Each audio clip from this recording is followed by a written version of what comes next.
Fracture అయిందంటే చాలా మంది ఎక్కడికి వెళ్తారో ముందుగా తెలుసా? డాక్టర్ దగ్గరికి అనుకుంటున్నారా? నాటు వైద్యం అనే పేరుతో క్వాక్స్ దగ్గరికి వెళ్తారు. అక్కడ ఏమవుతుందో మీకు తెలుసా?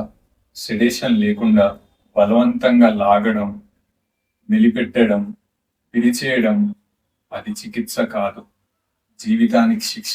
ఇలా చేయడం వల్ల బొక్క అతకడం కాకుండా ఇరిగిపోతుంది. ఇంకా చాలా వరకు బొక్క అతుక్కోకుండా నాన్ యూనియన్లోకి వెళ్తుంది.